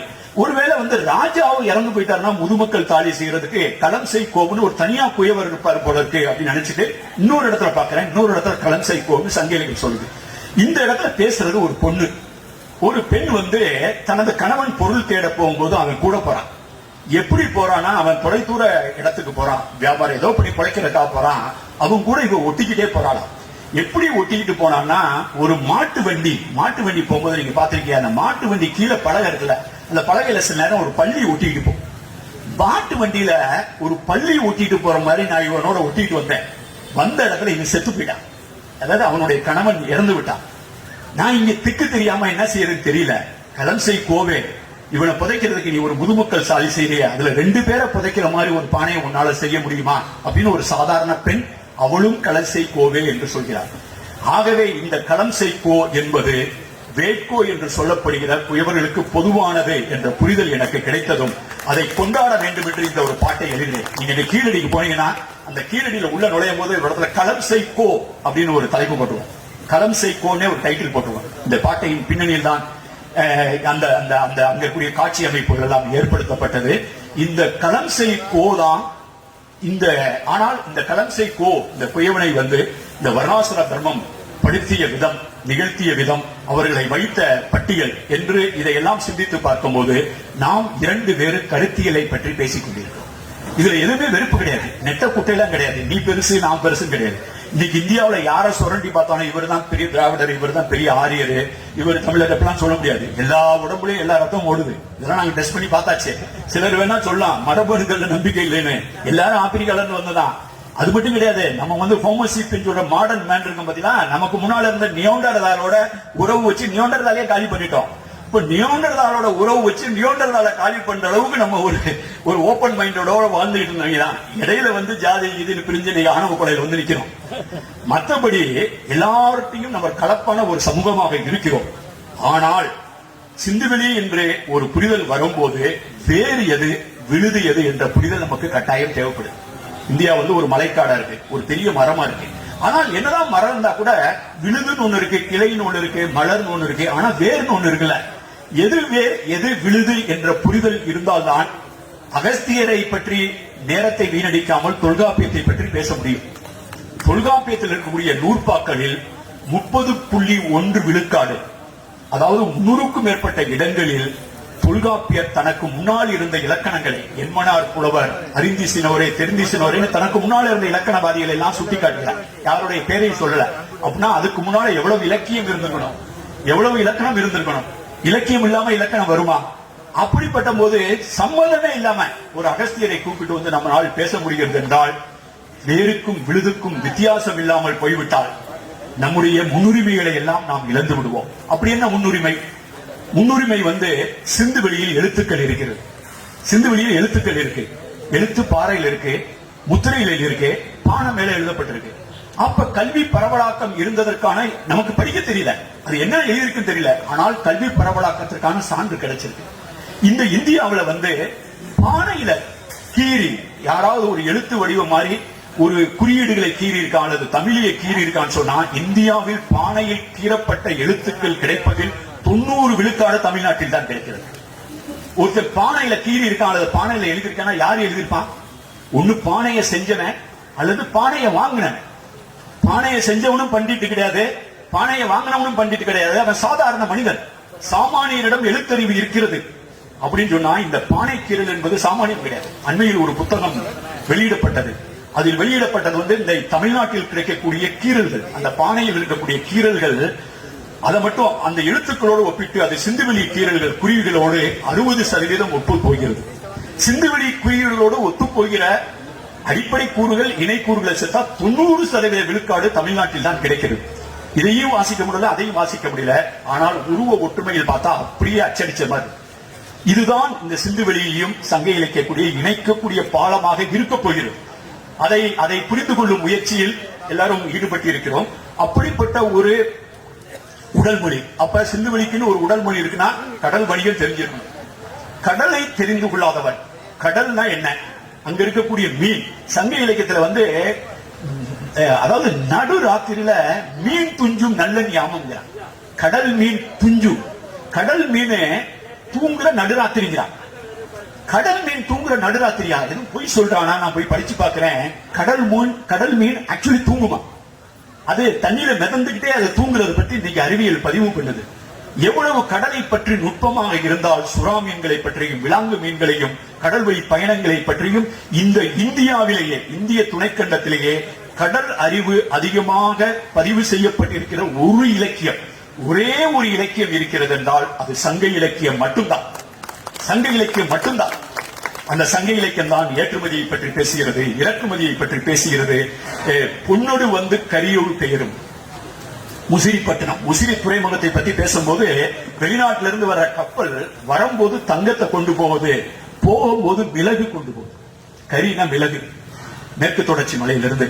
அங்க ரோமாபுரியில ஒருத்தன் எழுதுறான், ரோம் நாட்டு கிரேக்க நாட்டை சேர்ந்தவன், இந்த மாதிரி தென்னிந்தியாவில இருந்து இந்தியாவில இருந்து பருத்தி ஆடைகளையும் விலகையும் இந்த மாதிரி நீங்க வாங்கி குதிச்சீங்கன்னா என்னுடைய கஜானா காலி ஆகுது கிரேக்க நாட்டில், நம்ம கொஞ்ச நாள் ஆண்டியா போயிருவோம் அப்படின்னு அங்க ஒருத்தர் எழுதுறான். அந்த அளவுக்கு நாம் வணிகம் செய்திருக்கிறோம். இந்த உலகத்தில், பண்டைய உலகத்தில் ஒரு காலகட்டத்தில் அதிகமான உற்பத்தி, அதிகமான வணிகம், அதாவது ஜிடிபி, கிராஸ் டொமஸ்டிக் ப்ராடக்ட் என்று சொல்வார்கள், ஒரு உள்நாட்டினுடைய உற்பத்தி அதிகமாக இருக்கக்கூடிய 5000 ஆண்டுகளுக்கு முன்னால் இந்த உலகத்தில் அமெரிக்கா இல்லை. அமெரிக்கா அப்போது ஒரு வல்லரசாகவோ நல்லரசாகவோ எந்த அரசாகவும் இல்ல. ஆஸ்திரேலியால மக்கள் குடியேறக்கூடல, பழங்குடி மக்கள் மட்டும்தான் இருந்தாங்க. இந்த நாடுகள் எல்லாம் நேற்று வந்தவை. ஐரோப்பா செட்டிலே ஆகல. அந்த காலகட்டத்தில் இந்த உலகத்தில் அப்படிப்பட்ட ஒரு நாகரிகம், ஒரு காஸ்மோபாலிட்டன், ஒரு பெருநகரம், ஒரு திறந்த மனதோடு இருந்த ஒரு நகரம், ஒரு பெரிய வாழ்வியல் இருந்தால் அது சிந்துவெளி மட்டும்தான். சங்க இலக்கியம் செழித்த காலத்தில் இந்த இந்தியாவிலேயே அதிகமாக ஏற்றுமதியும் இறக்குமதியும் நிகழ்ந்த ஒரு பூமி இருக்கிறது என்றால் அது தென்னிந்தியாவில்தான். இன்றைக்கு தேதி கூட இந்தியாவில் அதிகமாக கிராஸ் டொமஸ்டிக் ப்ராடக்ட், ஜிடிபி என்று சொல்லப்படுகிற அதிகமான தொழில் செய்து அதிகமான பொருள் ஈட்டக்கூடிய பகுதி தென்னிந்தியாவில் இருக்கிறது. இது ஒரு தொடர்கதை. அதனால் தான் இந்த சிந்துவெளி விட்ட இடமும் சங்க இலக்கியம் தொட்ட இடமும் என்பது கடந்த கால பெருமை பேசுவதற்காக அல்ல. என்னுடைய நோக்கமே சங்க இலக்கியத்துக்கு கட் அவுட் வைக்கிறது இல்ல. சங்க இலக்கியத்துக்கு கட் அவுட் வைக்கிறது தேவை எனக்கு இல்ல. அந்த சங்க இலக்கியத்தில் நல்லது இருக்கலாம், கெட்டது இருக்கலாம், சிலது மிகைப்படுத்தப்பட்டிருக்கலாம். ஆனால் நமக்கு தேவையான விழுமியங்கள் அந்த சங்க இலக்கியத்தில் இருக்கு. நான் எதை சிந்துவெளி சமூகத்தினுடைய மெரிட் என்று நான் பார்க்கிறேனோ, அதனுடைய பெருமிதம் என்று பார்க்கிறேனோ, அந்த பெருமிதத்தினுடைய தொடர்ச்சியை சங்க இலக்கியத்தில் மட்டும்தான் நான் பார்க்க முடியும். இந்த கல்வி பரவலாக்கம் நான் சொன்னேன் பாத்தீங்களா, இந்த கல்வி பரவலாக்கம் வரும்போது உங்களை அடிச்சு கீழே இறக்கம் சொன்னா எப்படி இறக்கலாம்? உங்களுக்கு கல்வியை மறுப்பதன் மூலமாக அறிவையும் ஞானத்தையும் உங்களுக்கு புரியாத ஒரு மொழியில் எழுதி வைத்து அந்த மொழியை நீங்கள் படிக்கக்கூடாது, படிக்கும் உரிமை உனக்கு இல்லை என்று சொல்லி அதன் மூலமாக ஒரு கேட்ட போடுறது சொல்றாங்க. இந்த நீட்டு பரிச்சை மாதிரி ஒரு கேட்ட போட்டா நீங்க அதை தாண்டி உள்ளவே போக முடியாது. உங்களுக்கு அவங்க அறிமுகப்படுத்தும் போது சொன்னாங்க, எனக்கு சரியா கவனிக்கல. நான் இந்திய ஆட்சிப்பணி தேர்வை, IAS தேர்வுகளை முதலில் தமிழ் மொழியில் எழுதி தேர்ச்சி பெற்றேன். நான் தமிழை தவிர வேறு எதுவும் படித்ததில்லை. நான் தமிழ் இளங்கலை, தமிழ் முதுகலை. நான் இந்தியாவினுடைய 30 மாநில தேர்தலை நடத்தியிருக்கிறேன், 2 நாடாளுமன்ற தேர்தலை நடத்தியிருக்கிறேன், 2-3 புயல்களை கையாண்டிருக்கிறேன், வெள்ளங்களை கையாண்டிருக்கிறேன், நிதி மேலாண்மை செய்திருக்கிறேன், நிதி செயலாளராக பட்ஜெட் எழுதியிருக்கிறேன். எனது மூலமாக 7-8 பட்ஜெட்டுகள் ஒரிசாவில் எழுதப்பட்டிருக்கின்றன. இதற்கெல்லாம் காரணம் நான் வெளிநாட்டில் போய் படிக்கல. எத்தனையோ வாய்ப்புகள் கிடைத்தது. வெளிநாட்டில் போய் லண்டன் ஸ்கூல் ஆஃப் எக்கனாமிக்ஸ், பெர்க்லிலாம் படிக்கிறதுக்கு. அதை படித்தால் நான் நிதி மேலாண்மையை சிறப்பாக செய்வதற்கும் தேர்தல் மேலாண்மையை சிறப்பாக செய்வதற்கும் நான் புதிதாக படித்த கல்விதான் காரணம் என்று யாராவது சொல்லிவிடுவார்கள் என்பதற்காக நான் ஒரு தமிழ் மாணவன் என்ற மட்டுமே என்ற அந்த அடையாளத்தை கடைசி வரை தக்க வைத்துக் கொள்ள வேண்டும் என்பதற்காக இந்த தமிழ் MA தவிர நான் அதற்கு பின்னால் வேறு எதையுமே நான் படித்ததில்லை. இன்னைக்கு வரைக்கும் நான் ஒரு தமிழ் மாணவன் தான். அதனாலதான் நான் எழுதிய 16 புத்தகங்களும் எங்கேயுமே தலைப்புல ஆர் பாலகிருஷ்ணன் IAS இருக்காது. ஆர் பாலகிருஷ்ணன் ஒரு தமிழ் மாணவன். இன்னைக்கு பாருங்க, வாழ்க்கை அங்க போய் இங்க போய் கடைசியா ஒரிசால செஞ்சுட்டு வந்த பணி என்ன இருக்கு நினைக்கிறீங்க? ஒரியா செம்மொழி மாநாட்டு, உலக செம்மொழி மாநாட்டை திட்டமிட்டு நடத்தி விட்டு நான் வந்திருக்கேன். எனக்கு எந்த விதமான, அது ஒரு தாய்மொழி. எந்த தாயில என் தாய் உனது தாய், எல்லா தாயும் தாய், எல்லா தாய்மொழிகளும் சிறந்ததான். அந்த பொறுப்புணர்வு இல்லாத வெறுப்புணர்வை, யாதும் ஊரே யாவரும் கேள் என்ற உணர்வை எனக்கு தமிழ் தான் கற்றுக் கொடுத்தது. அந்த ஒரிய மொழியினுடைய பண்பாட்டு செயலாளராக நான் பணியாற்றிருக்கிறேன். நான் செய்த ஒரியா மொழியை பற்றியும் வரலாற்றை பற்றியும் நான் செய்த ஆராய்ச்சிகள் நூலாக அது அமோகமாக விற்பனையாகி கொண்டிருக்கின்றன ஒரிசாவில். அப்ப நான் படிச்ச தமிழ் மட்டும்தான். இந்த உணர்வை, இந்த பொறுப்புணர்வை, இந்த யாதும் ஊரே யாவரும் கேளீர் என்ற உணர்வை எனக்கு விதைத்தது எது? நான் படித்த தமிழ் மட்டும்தான். எனக்கு அது வெறுப்பு சொல்லிக் கொடுக்கவே இல்லை. நீ ஆப்பிரிக்கால போய் வேலை பார்க்க சொன்னாலும் ஆப்பிரிக்கால போய் வேலை பார்ப்பேன். உலகம் முழுவதும் சுற்றி இருக்கேன். ஆக பல தேர்தல்கள் நான் பாலஸ்தீன தேர்தலை நடத்த போயிருக்கிறேன், தான்சானியா தேர்தலுக்கு போயிருக்கேன், பல நாடுகளுக்கு தேர்தலுக்கு ஆலோசகராக இருந்திருக்கிறேன். ஆனாலும் நான் படித்தது தமிழ் மட்டும்தான். இந்த தமிழ் படித்தது யாராவது ஒருத்தர் நீட் எக்ஸாம் மாதிரி ஒரு தேர்வு IAS வச்சிருந்தா 1978-79 தான் ஒருவன் இந்தியாவில் தனது தாய்மொழியில் IAS தேர்வுகளை எழுதலாம் என்ற உரிமை தரப்பட்டது. 78-79. அதற்கு பின்னால் 5 ஆண்டுகளில் அந்த உரிமையை பயன்படுத்தி வந்தவன் நான். அப்படிப்பட்ட ஒரு உரிமை மறுக்கப்பட்டிருந்தால் நான் உங்க முன்னால் இன்னைக்கு நிற்க மாட்டேன். நான் ஒரு IAS ஆயிருக்க மாட்டேன், நான் ஒரிசாவுக்கு போயிருக்க மாட்டேன், இந்த புத்தகத்தை எழுதியிருக்க மாட்டேன். நான் திருப்பி வந்ததுக்கு பின்னால உலகத்தமிழ் ஆராய்ச்சி நிறுவனத்துடைய தலைவராக எனது சுய திருப்பி அளித்து எனது செஞ்சோற்று கடனாக நான் சாப்பிட சோறு தமிழ் சோறு, அதுக்கு செஞ்சோற்று கடனாக நான் மீண்டும் அந்த பொறுப்பை ஏற்றுக்கிற. இந்த உலகம் எப்படி சுத்தி வருவாங்க வாழ்க்கை, எங்க தொடங்கணுமோ, எந்த தமிழ்ல தொடங்கணுமோ அதே தமிழ்ல, எந்த மதுரையில தொடங்கணும் அதே கீழடியில, இப்படி சுத்தி இந்த உலகத்தை சுற்றி பார்க்கணும். அதனாலதான் நான் எழுதிய புத்தகத்திற்கு விகடன்ல நான் தொடர் எழுதினேன். படிச்சிருப்பீங்க சிலர், தமிழ் நெடுஞ்சாலை அதுக்கு பேர் வச்சேன். ஹைவே, இப்போ நேஷனல் ஹைவேன்னு சொல்லுவீங்கல்ல, Trichy highway, Thanjavur highway, Nagapattinam highway அல்லது நேஷனல் ஹைவே 5, 6, 7 வச்சீங்களா. நான் பயணப்பட்ட ஒரே ஹைவே நெடுஞ்சாலை, தமிழ் நெடுஞ்சாலை. இந்த தமிழ் நெடுஞ்சாலை தான் என்னை உலகின் எல்லா கண்டங்களுக்கும் அழைத்துச் சென்றிருக்கிறது. உலகின் 45க்கும் மேற்பட்ட நாடுகளுக்கு என்னை அழைத்துச் சென்றிருக்கிறது. என்னை ஒரு பயணியாக உலகத்தின் முழுவதும் அழைத்துச் சென்றிருக்கிற ஒரே நெடுஞ்சாலை, என்னை கடல் கடந்தும் கொண்டு சென்ற ஒரே நெடுஞ்சாலை தமிழ் நெடுஞ்சாலை தான். ஆனா இந்த தமிழ் நெடுஞ்சாலை மாதிரி ஒரு கல்வி பரவலாக்கத்துக்கு யாரு விதை போட்டார்? நம்ம எந்த வகையில நம்ம மற்றவங்களோட வேறுபாட்டு இருக்கிறோம்னா கல்வியினாலதான். நம்முடைய பேராயுதம் கல்வி மட்டும்தான். இந்த கல்வியை பேராயுதமாக வழங்குகிற அந்த தொன்மம் எங்க இருந்து வந்ததுன்னு உங்களுக்கு தெரியுமா? ஒரு மன்னன் இருந்தான், அவன் ஒரு பாண்டிய மன்னன். அந்த மன்னனுடைய பேர் என்ன தெரியுமா? ஆரிய படை கடந்த நெடுஞ்செழியன். ஆரிய படை கடந்த நெடுஞ்செழியன்னு பாலகிருஷ்ணன் பேர் வச்சிருக்காரு, ஒரு தமிழ் செல்வன் பேர் வச்சிருக்காரு, ஒருத்தர் நெடுஞ்செழியன் பேர் வச்ச மட்டும் இல்லாம ஆரிய படை கடந்த நெடுஞ்செழியன் 2300 வருஷத்துக்கு முன்னால பேர் வச்சு ஒருத்தர் கவிஞர் எழுதுறான்னா அவன் எப்படியாப்பட்ட அவனுடைய அனுபவம், அவனுடைய வரலாறு எப்படி இருந்துன்னு பாருங்க. அவன் ஒரு கவிதை எழுதுகிறான், ஒரு பாட்டு, ஒரு பாட்டுல. அந்த பாட்டுல என்ன சொல்றான்? அப்பயே இந்த வருட பேதங்கள்லாம் வந்துருச்சு. யாரு படிக்கலாம், யாரு படிக்க கூடாது, யாரு மேல் ஜாதி, ஏறு கீழ் ஜாதி, கீழ்பால் மேல்பால், இதெல்லாம் இந்த வேறுபாடுகள்லாம் வந்துருச்சு தமிழ் சமூகத்துல. அப்ப ஒரு பண்பாட்டு அரசியலை அவன் பதிவு செய்கிறான். நான் அவன் சொல்றான், ஒரு குடும்பத்துல என்ன பொதுவா என்ன பார்த்தோம், மூத்தோன் வருகை என்னது. குடும்பத்துல மூத்தவன் தான், அவர் தான் கொல்லி போடுவாரு, அவருக்கு தான் சொத்து பிரிச்சு கொடுக்கும்போது மேற்க இருக்கிறத அவருக்கு தான் விட்டு கொடுப்பாங்க வாய்க்கால. அப்ப ஒரு வயசு, அவர் வயசுல மூத்தவனாலே அவர் பெரிய ஆளுன்னு ஒரு நம்பிக்கை, இளையவனா ஜூனியர். அப்ப மூத்தோன் வருகை என்னது. அவன் கொஞ்சம் வயசுல மூத்தாங்கிறதுக்காக அவனை மூத்தவனை நினைக்காம, கீழ்பால் ஒருவன் கற்பின் வேற்றுமை தெரிந்த நாற்பால் உள்ளும். நம்ம வேற்றுமையா கற்பிச்சுட்டு பாருங்க. 4 பால், பிராமணர், சத்திரியர், வைசியர், சூத்திரர் என்று வேற்றுமை தெரிந்த நாற்பால் உள்ளும். அவர் எழுதுறதுதான், வேற்றுமை தெரிந்த நாற்பால் உள்ளும் கீழ்பால் ஒருவன் கற்பின். நீ கீழே இருக்கிறவன் சொல்ற ஒருத்தன் படிச்சு படிச்சு, அதான் திருவள்ளுவர் சொல்வாரு, என்னும் எழுத்தும் கண்ணனத்தகும். எழுத்துதான் கேடில் விழிச்செல்வம் கல்வி அப்படின்னு சொல்ற மாதிரி ஒருத்தன் படிச்சு முன்னேறிட்டானா கீழ்பால் ஒருவன் கற்பின் மேற்பால் அவன் கண் படுமை. இந்த மேற்கால் நீ சொல்லல, அவனும் அவன்கிட்ட தாண்டா போய் நிக்கணும், அவன்கிட்ட தான் போய் நிக்கணும். அது மட்டும் இல்லாம என்னுடைய அரசாங்கம், அவன் சொல்றான், ஆரியப்படை கிடந்த நெடுஞ்செழியன் சொல்றான், அறிவுணையோன் ஆறு அரசும் செல்லும்.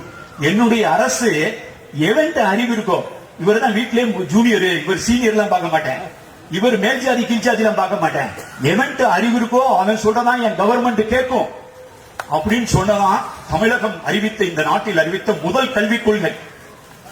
அந்த முதல் கல்விக் கொள்கையை வச்சு நாம இன்னைக்கு நின்று இருக்கோம். யோசிச்சு பாருங்க, பானையில எழுதணும், பாறையில எழுதணும். அதுக்கு பின்னால் பல்லவ கிரந்தங்களின் மூலமாக வடமொழி திணிப்பிற்கான முயற்சி நடந்தது. அந்த கிரந்தத்தை எதிர்த்து நின்றதனால் தான் வட்டெழுத்து வந்தது.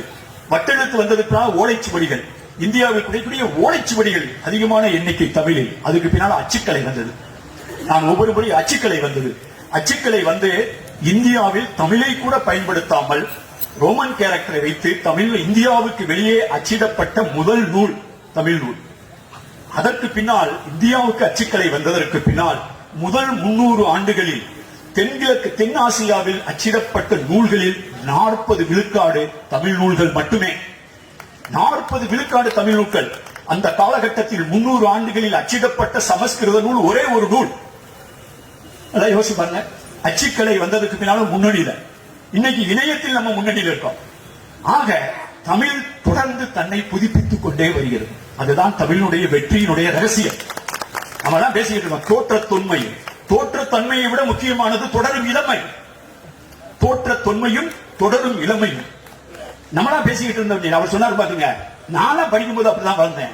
யூரியா போட்டு வளர்க்கணும்னு சொல்லுவாங்க. நெல் போடும்போது 5008 5010 அப்படிலாம் இருந்தது. 5020 நெல் இருந்தது, அரிசி எல்லாம் இருந்தது. யூரியா போடுறோம் போடுவாங்க. அது மாதிரி எங்களுக்கு யூரியா போட்டு தான் வளர்த்தாங்க காலேஜ்ல, ஸ்கூல்ல. அதுக்கு பேர் லெமூரியா. அப்படி யூரியா போட்டு தான் வளர்ந்தோம். நாங்களும் அப்படிதான் நம்பிக்கிட்டு இருந்தோம். இங்க இருந்து போய் வடநாடுகளுக்கு போய் அங்க இருக்கக்கூடிய பழங்குடிகளை பார்த்து அவன் எப்படி ஊர்ல பேர் வச்சிருக்கான். தமிழின்னு ஒரு ஊரு. திடீர்னு ஜீப்ல போய்கிட்டு இருக்கேன், திடீர்னு லைன்ல பாக்குறேன் ஒரியாவிலையும் தமிழ் இங்கிலீஷ்ல இருக்கு, தமிழில் இருக்கு. தமிழின் கரெக்டா தான் படிச்சமான்னு டிரைவர் அப்படின்னா ஜீப் தான், அதுக்கு தான் கார் கொடுத்தாங்க. ஜீப் ரிவர்ஸ்ல எடுத்துட்டு பாக்குறேன் தமிழ். அப்ப இந்த ஊருக்குள்ள வண்டியை விடுன்னு போட்டா நான் போறேன், இந்த ஏரியால திராவிட மொழி பேசுறவங்க இருக்காங்க, நம்ம போற ஊர்ல வந்து திராவிட மொழி பேசப்பட்டா இதுக்கு அர்த்தம் வேற. திராவிட மொழி பேசாத பழங்குடி இருந்தா நம்ம பாட்டு போய்கிட்டே இருக்க வேண்டியதான். அங்க போய் உட்கார்ந்து பேசுறேன், அவங்க திராவிட மொழி குயிங்கிற திராவிட மொழியை பேசுறவங்க. அந்த தமிழ்ங்கிறதுக்கு நம்ம தமிழ்ங்கிற மொழிக்கு அர்த்தம் இல்ல. ஆனா அந்த தமிழ்ங்கிற ஊரு ஒரு திராவிட மொழி பேசப்படுகிற ஊரா இருக்குங்கிறது எனக்கு முக்கியம். அவங்ககிட்ட உட்கார்ந்து பார்த்தா கட்டுலுங்கிறான்.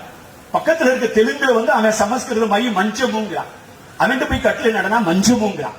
இதை கட்டுலுங்கிறான். பருத்தி, இந்த மாதிரி தூய சொற்கள், பழைய சொற்கள் எல்லாம் அந்த மொழியில் இருக்கிறது. இதை தெரிஞ்சுக்கிறதா நான் சீரியஸா தேட ஆரம்பிச்சு கொஞ்சம் கொஞ்சமா போய் ஒரிசாவில், அதுக்கு பின்னால சத்தீஸ்கர்ல போனா அங்க நாடு என்று முடியும் 282 ஊர்களை கண்டுபிடிக்க. நாடுன்னு முடிகிற ஊர் அங்க போனா அங்க அவன் வந்து நம்ம சங்க இலக்கியத்துல குறிஞ்சி திணை பாடல்கள் இருக்கு பாருங்க.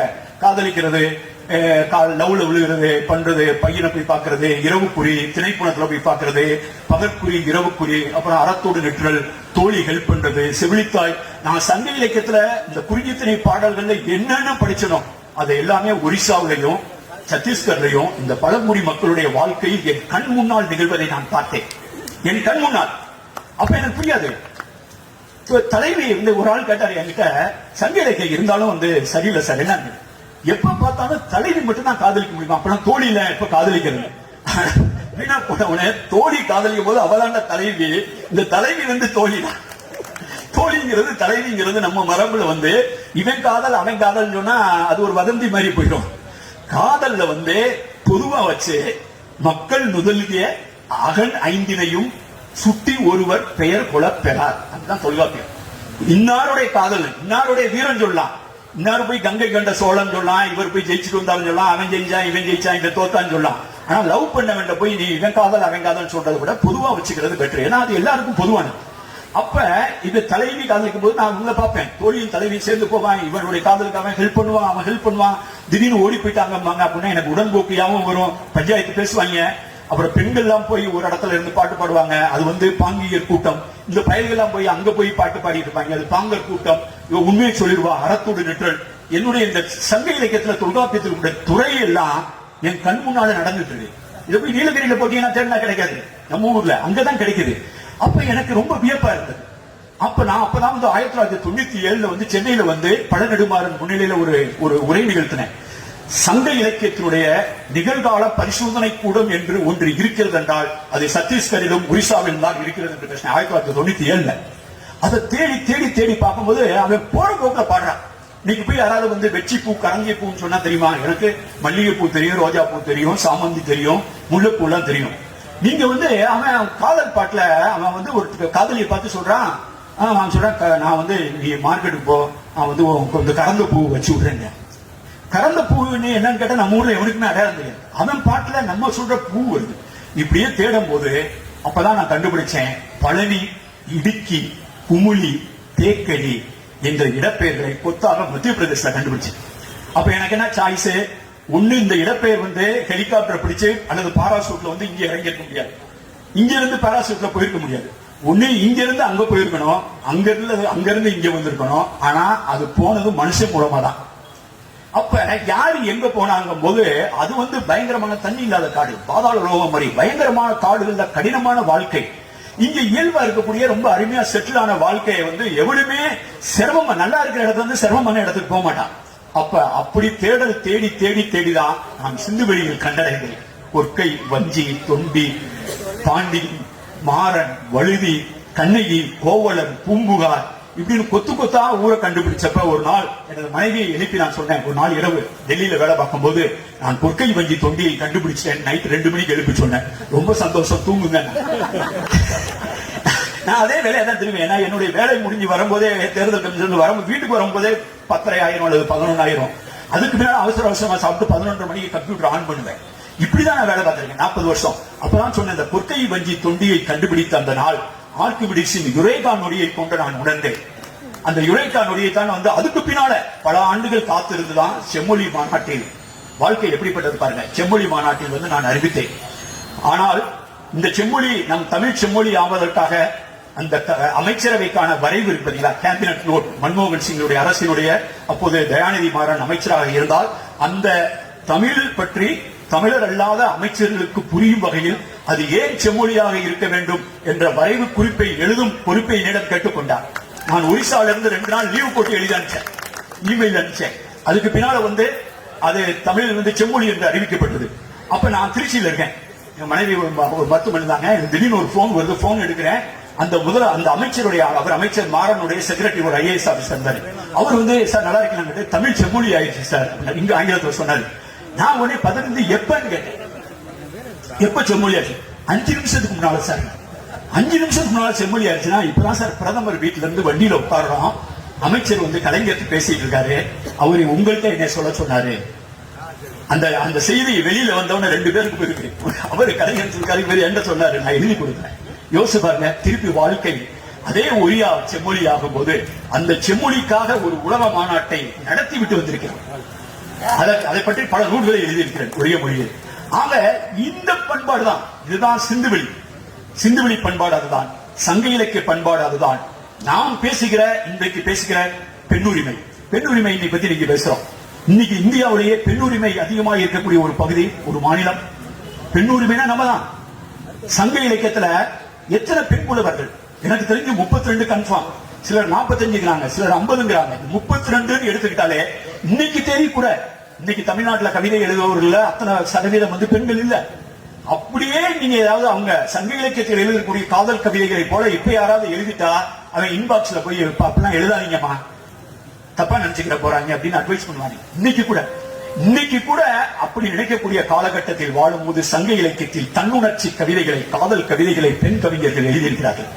அது மட்டும் கிடையாது, இந்தியாவினுடைய முதல் அம்பாசிடர், இந்தியாவினுடைய முதல் அரசியல் தூதர் என்றால் அது ஔவையார் தான். 2 பேர் சண்டை போட்டு இருக்க, நடுவில் போய் அவங்க ஸ்டைலா பேசி அந்த சண்டையை நடக்காம அவன்கிட்ட போய் அவ்வளவு நேக்கா பேசுறேன். இவன் வந்து காமிக்கிறான், ஔவையார்ட்ட வந்து இம்ப்ரெஸ் பண்றதுக்காக போய் சொல்ல வேண்டாம் சொல்லு, எவ்வளவு பெரிய ஆயுதங்கள்லாம் வச்சிருக்க பாரு, என்னுடைய படைக்கலங்கள்லாம் அப்படியே பல தீக்கிச்சு. உடனே ஔவையார் பாக்குறாங்க, ஆமா உண்மைதான், உனக்கு படம் தான் தீக்கி இருக்கு. இந்த 23ஆம் புலிகேசியில திடீர்னு கத்தி யாரு செஞ்சதுன்னு கேட்பாங்க. நம்ம அவங்க யானையில எங்க போயிருக்கு, வாடகைக்கு போயிருக்க மாதிரி. அது மாதிரி இந்த இவர் காமிக்கிறாரு, படன்னு கத்தி கப்படா எல்லாம் இருக்கு, வேல் கம்பளா இருக்குன்ட்டு. அப்ப ஔவையார் உண்மைதான், உனக்கு எல்லாம் எண்ணெய் போட்டு பளபளப்பா வச்சிருக்க, உன்னுடைய வேல் கம்பெல்லாம் யூஸ் பண்றதே இருக்கு. ஆனா அங்க வேற மாதிரி எல்லாம் உடஞ்சி கிடஞ்சு இதே குடல் ரத்தம் கிட்டலாம் பண்ணிதான், அவனுடைய ஆயுதக்காலம் வேற மாதிரி இருக்குன்னா அப்பயே அவனுக்கு புரிஞ்சு போச்சு, அவன் வேற மாதிரி ஆளு அப்படின்ட்டு. அந்த சண்டையை நடக்கல. ஆக இந்தியாவுடைய முதல் அரசியல் பெண் தூதரே ஔவையார் தான். அப்படிப்பட்ட ஒரு பெண் உரிமையை சங்க இலக்கியம் ஆக இந்த உடல் மொழி அப்படியே பேசிட்டே போலாம். என்ன சங்க இலக்கியத்தையும் சிந்துவெளியை மட்டும் பேச போனா எனக்கு நேரங்காலம் கிடையாது. நான் உண்பதும் சிந்துவெளியும் சங்க இலக்கியத்தான், நான் உறங்குவதும் சிந்துவெளியோடும் சங்க இலக்கியத்தோட தான். என்னை யாராவது சென்னையில பார்த்தா கூட எப்ப சார் சமகாலத்துக்கு வந்தீங்க, எனக்கு சமகாலத்தை பத்தி தெரியாது. ஆக நான் வந்து சமகாலத்தில் இருக்கிறேன் தவிர நான் வாழ்வது சிந்துவெளியிலும் சங்க இலக்கியத்திலும். அப்படிப்பட்ட ஒரு மாபெரும் நாகரிகத்திற்கு சொந்தக்காரன் சொல்ல அந்த உடல் மொழி இருக்கிறீங்களா, பெண்ணுக்கு உரிமை. சிந்துவெளியில 10 உருவ பொம்மை கிடைச்சதுன்னு வைங்க, 10 உருவ பொம்மையில 10ல 8 பெண் உருவ பொம்மை. ஒரே ஒரு வெண்கலத்தில் கிடைத்த சிலை, அதை ஜான் மார்ஷல் டான்சிங் கேர்ள் என்று சொல்கிறார்கள். நான் வந்து NCC பெண்ணுங்கிறேன், வீராங்கனை மாதிரி அப்படி கம்பீரமா நிற்கிறான். அந்த ஒற்றை வெண்கல சிலை, சின்ன சிலைக்கு ஒரே ஒரு உதாரணம் சொல்ல வேண்டால் அது குறுந்தொகையில் தான் இருக்கிறது சங்க இலக்கியத்தில். அதாவது தொடிகளை அணிந்த குறுமகள், கருப்பு நிறத்தில் இருக்கும் நீளம் நிறைய வளையல்களை அணிந்த ஒரு குறுமகள் என்ற சித்தரிப்பு தான் அந்த சிலைக்கு ஒரு சான்றாக இருக்க முடியும். அப்படிப்பட்ட ஒரு பெண்ணுரிமை, அந்த பெண்ணுரிமை வந்து அதிகமா தாய் தெய்வ வழிபாடு, அது சிந்துவெளியில் தான். அதற்கடுத்து தாய் தெய்வ வழிபாடு, காணவர் செல்வி, கடல்களில் செல்வின்னு சங்க இலக்கியம் தான் தாய் தெய்வத்தை கொண்டாடுகிறது. விளையாட்டை கொண்டாடுவது யார்? சிந்துவெளியில போனீங்கன்னா பொம்மை, பயலுக உருட்டி விளையாண்டது, பந்து, இந்த மாதிரி பகடை, எல்லா விளையாட்டு பொருள்கள் சங்க இலக்கியம் தான் விளையாடுது. 37 வகையான விளையாட்டு, அதுல பொதுவா விளையாடுற விளையாட்டு, ஆண்கள் விளையாடுற விளையாட்டு, பெண்கள் விளையாடுற விளையாட்டு, 2 பேரும் சேர்ந்து விளையாடுற விளையாட்டு, 37 வகையான விளையாட்டு. அதில் பெண்கள் விளையாட்டுகள் தான் அதிகம். அதுல ஒரு இடத்துல சொல்றான், பெண்களை வந்து அவங்களுடைய ஃப்ரெண்ட்ஸோட போய் விளையாட விடாம வீட்டிலேயே அடைச்சி வச்சிருக்கிறது அறம் இல்லை, அது பற்றி ஆக்கமும் தெரியும், அது உடம்புக்கும் நல்லதில்ல, அது அறமும் இல்லை என்று சங்க இலக்கியம் சொல்கிறது. அப்படிப்பட்ட விளையாட்டை, உடல் வலிமையை நேசித்த ஒரு சங்க இலக்கியம். ஒரு பெண் உரிமையை நேசிச்சது. பெண் உரிமை எப்படின்னா, பெண் உரிமைனா எப்படிப்பட்ட உரிமை எங்கேயாவது கேள்விப்பட்டிருக்கீங்களா? ஒரு இலக்கியத்தில் அந்த மொழி கொண்டாடுகிற ஒரு முதன்மையான ஒரு கடவுளை பார்த்து நீ மடத்தனமானவன் என்று சொல்லுகிற உரிமையை ஒரு தோழிக்கு கொடுத்திருக்கிற இலக்கியம். அதோட நான் முடிச்சுக்கிறேன். அதுல ஒரு சங்க இலக்கியத்தில் ஒரு இளம்பெண் ஒரு இன்னொருத்தனை காதலிக்கிறான். காதலிச்சது வீட்டுல தெரியல, சரியா சாப்பிட மாட்டா, அனிமிக்கு உடம்புலாம் மெலிஞ்சு போச்சு, விட்டத்தை பார்த்துட்டு இருக்கா, ஒரு மாதிரி ஆளே டல்லா இருக்கிறா. அப்படிங்க வீட்டுல எல்லாம் யோசிப்பாங்களா என்ன இருக்குன்ட்டு. பொதுவா எல்லாருமே எங்க ஊரே பக்கமாக காத்து கருப்பு அடிச்சிருச்சு, எங்கேயாவது பயந்து இருப்பா, அரண் இருப்பான்னு சொல்லி தான் நினைப்பாங்க. அப்ப பொதுவாகவே நான் ஒரிசாவிலையும் பார்த்திருக்கேன், சத்தீஸ்கர்லயும் பார்த்திருப்பேன். இந்த குறி பார்க்கறது எங்க ஊர் பக்கமா அப்படிதான் பார்ப்பாங்க. குறி பார்க்கறதுக்கு ஒரு ஆளை கூப்பிட்டு வந்து அவன் சாமி ஆடுவான். சங்க இலக்கியத்துல அப்படி செய்யறதுக்கு பேரு வேலன் வெறியாட்டுதல் பேரு. வேலன் வெறியாட்டுதல். இவ போன இடத்துல காட்டு பக்கத்துல போனப்ப அந்த வேலன் சொன்னா முருகன். அது முருகன்னா ஒரு ஸ்பிரிட் மாதிரி. அந்த முருகு தாக்கிருச்சு, வேலன் தாக்கிருச்ச போது எந்த முருகு அப்படின்னு சொல்லி கண்டுபிடிக்கணும். அப்பதான் அதுக்கு ஏதாவது பரிகாரம் பண்ணி அதை சரி பண்ணலான்ட்டு இந்த வேலன் வெறியாட்ட கூட்டு வந்துறாங்க. அந்த பூசாரிய அவனுக்கு சின்ன ஆடு கொடுத்து, ஆடெல்லாம் பலி கொடுத்து, அவர் அந்த ஆடலோட ரத்தத்தெல்லாம் நெஞ்சில தடவிட்டு அவர் குறி சொல்லுவாரு எங்க பயந்துட்டாங்க. அப்ப நிக்கும் போது தோழி யோசிச்சு பாக்குறா, இன்னைக்கு வரைக்கும் நம்ம உண்மையை சொல்லல, அவன் ஒருத்தனை காதலிக்கிறான்னு, இனிமேலும் நம்ம சொல்லாமட்டுதானா இவன் ஏதாவது கருத்தை சொல்லி இவனு பரிகாரம் பண்ணி வேற எங்கேயாவது பொண்ணு பார்த்து கல்யாணம் மாப்பிள்ளை பார்த்து கல்யாணம் பண்ணி வச்சிருவானே, இப்பயும் சொல்லாம இருக்கக்கூடாதுன்னு அவன் சொல்ல நினைக்கிறான் தோழி. அப்ப தோழி இவ்வளவு நாள் சொல்லாம விட்டு போய் அவங்க அம்மாட்ட சொன்னா, நேத்து வரைக்கும் சொல்லி அடிச்சுடுவான். அப்ப அவன் நேரடியா அந்த முருகன் அருள் இறங்கியிருக்காருல, அந்த வேலன் வெறியன், அவனை பார்த்து பேசுறான். யாரை பார்த்து பேசுறா? அந்த பூசாரியை பார்த்து கூட கிடையாது, அவன் மேல உள்ள இறங்கி இருக்காரு பாருங்க, அந்த முருகனை பார்த்து பேசுறான். அவன் சொல்றா, வேலன் வேண்ட வெறிமனை வந்தோய். இவன் ஒருத்தன் கூப்பிட்டானே, உன்னை வேண்டி வேண்டி கூப்பிடுவான். நான் சத்தீஸ்கர்ல பாத்துருக்கேன், அந்த சாம்பிராணி புகை மாதிரி வச்சுட்டு எங்க ஊர் பக்கமும் கூட அங்கே அடிப்பாங்க. யாரு எந்த இதுல பயந்துருப்போம் அடிப்பாங்க. அதுல வேலன் வேண்ட வெறிமனை வந்தோய், உனக்கு நல்லா தெரியும் இவ நல்லா இருக்கிறதுக்கு, இவ உடம்பு சரியில்லாம போனதுக்கு நீ காரணம் இல்ல அப்படின்னு உனக்கு நல்லா தெரியும். ஏன்னா நீ கடவுள், அதுக்கு காரணமானவன் இன்னொரு நினைக்கான். அது இன்னொரு பாட்டுல சொல்லுவான், வேலன் நீ இந்த ஆட்டை அறுத்து ரத்தத்தை பூசினியடா, இந்த ரத்தம் ஓன் நெஞ்சில மட்டும் தான் படிச்சா, அவன் நெஞ்சில படிச்சாடான்னு கேட்பான். இப்ப சொல்றா இந்த தோழி கேட்கிறா, வேலன் வேண்ட வெறிமனை வந்தே, உனக்கு இது காரணம் இல்லை தெரியும், அப்படி இருந்து இவன் கூப்பிட்டு நீ வந்திருக்கே முருக, மடவை மன்ற வாழிய முருகே, முருகா நீ கடவுள் ஆயினுமாக. என்னுடைய ஒரு புத்தகத்தினுடைய பெயரு கடவுள் ஆயினுமாக அப்படின்னு சங்க சொல்றதுல பாரதி புத்தகம் என்னுடைய புத்தகத்துடைய தலைப்பது. அது சங்க இலக்கிய வரி. கடவுள் ஆயினுமாக, நீ கடவுளாவே இருந்துட்டு போகட்டும் முருகா, கடவுளாவே நீ இருந்துட்டு போ, ஆனா நீ ஒரு முட்டாப்பாய், மடவை மன்ற வாழிய முருகே. இதை நான் சொல்லல, சங்க இலக்கியம் சொல்றது ஒரு தோழியினுடைய வாய். அப்ப எப்படிப்பட்ட ஒரு இலக்கியம்! இதுவரைக்கும் எந்த இலக்கியத்தையாவது இந்தியாவில் எழுதப்பட்ட இலக்கியங்களில் பெண்கள் அரசியல் பேசியிருக்காங்களா? வாயிலோயன்னு சொல்லி பேசினது ரெண்டு பேர் தான். இன்னும் அதிகமான வாசல் நின்ற கேட் கீப்பரை பார்த்து ஔவையார் சொன்னது வாயிலோய எத்திசை செல்லினும் அத்திசை சோழன். அதுக்கடுத்து வரலாற்றில் வாயிலோய தேரா மன்னான்னு பேசின வாயிலோன்னு சொன்னது கண்ணகி. இதை உணவு முக்கியம், உரையில் முக்கியம், சிறைகள் இல்லாத சமுதாயம் வேண்டும் என்று பேசிய முதல் தமிழ் பெண் மணிமேகலை. இப்படிப்பட்ட ஒரு பெண் உரிமைக்கானது. அப்ப சங்க இலக்கியத்துக்கும் சிந்து வெளிக்கும் அதனுடைய தொடர்ச்சி எங்காவது இருக்கிறது என்றால் அது சங்க இலக்கியத்தில் தான். சில பேர் சொல்லாங்க, என்ன சார் என்னை ஒரு ஆள் பார்த்தாங்க, நான் கோயம்புத்தூர்ல பேசிட்டு வந்துட்டேன், 2010 என்னுடைய உரையை நிகழ்த்திட்டு வந்துட்டேன், என்கிட்ட என்னை பார்க்கணும் 2 பேர் வந்தாங்க. சொன்னாங்க, அருமையான கண்டுபிடிப்பு சார், நம்ம கொற்கை வஞ்சி தொண்டி இதெல்லாம் கொத்தா நீங்க பாகிஸ்தான்ல கண்டுபிடிச்சிருக்கீங்க, வடமேற்கு இந்தியாவில கண்டுபிடிச்சிருக்கீங்க, ஆனா நீங்க அதோட விட்டுருங்க சார், அங்க இருந்து இங்க வந்து மட்டும் சொல்லாதீங்க சார், அதை நாங்க பாத்துக்கிறோம், நீங்க என்ன பாத்துக்கிறீங்க, நம்ம இங்க இருந்து போனதா சொல்லிடுவோம். ஏன் நான் 30 வருஷமா ஆராய்ச்சி பண்ணி என்னுடைய புரிதல்ல வந்திருக்கேன், உனக்கு ஏதாவது தோணுச்சுன்னா நீ செய்ய, நீ சொல்லு. ஆக எனக்கு ஒன்னும் பிரச்சனையா தெரியலையே. இப்ப என்னுடைய மரபு பார்த்தா 7000 ஆண்டுகளுக்கு முன்னால ஈரான் வழியா வந்தப்ப யாரு உங்க மரபுனா யாரை பார்த்தாலும் எல்லாமே ஆப்பிரிக்கால இருந்து வந்தவன், எல்லாமே ஆப்பிரிக்கால இருந்து வந்திருக்கோம். அவன் எல்லாருடைய நீங்க மரபணு பாத்தீங்கன்னா இருக்கும். குத்த வைத்து உட்கார்ந்து குளிர் காய்ந்தவன் சொல்றாங்க, குத்த வைத்து உட்கார்ந்து குளிர் காய்ந்தவன் இன்னும் குகைகளில் தான் இருக்கிறான். நகர்ந்து வந்தவன் தான் நாகரிகம் படைத்தான்.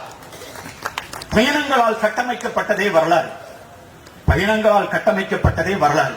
பயணங்களால் பயணத்தை மறுப்பது என்பது பயணியை கேவலப்படுத்துவது என்பது, பயணியை கேவலப்படுத்துவது என்பது எத்திசை செல்லினும் அத்திசை சோரே என்ற ஔவையாரை கேவலப்படுத்துவது. பயணங்களால் கட்டமைக்கப்பட்ட வரலாற்றின் வாயில் இருந்துதான், பயணங்களால் கட்டமைக்கப்பட்ட ஒரு பண்பாட்டின் உதட்டில் இருந்துதான் யாதும் ஊரே யாவரும் கேளீர் என்ற சொல் பிறக்கும், என்ற வரி பிறக்கும். வேறொரு வாயில் இருந்து அப்படிப்பட்டு பிறக்கவே பிறக்காது. அப்படிப்பட்ட ஒரு பண்பாட்டிற்கு சொந்தக்கானவர்கள் தான் அதை சிந்துவெளி விட்ட இடம் சங்க இலக்கிய தொட்ட இடம் என்று நான் தொடர்ந்து பேசி வருகிறேன். இதை காலம் முடிவு செய்யும். பொதுவாக நான் ஒரு கருத்தை இவ்வளவு எழுதி 3 கிலோ புக்கு எழுதிட்டு கடைசியில் நான் இதுதான் முடிவுன்னு சொல்ல மாட்டேன். என்னால் அறிவியலே கொஸ்டின் ஆக்கப்படலாம், நியூட்டன் விதிகள் கூட வினாக்குரியப்படலாம். இதற்கு தகுதி இருந்தால், இந்த நூலுக்கு தகுதி இருந்தால் இந்த தமிழகம் அதை கொண்டாடும்.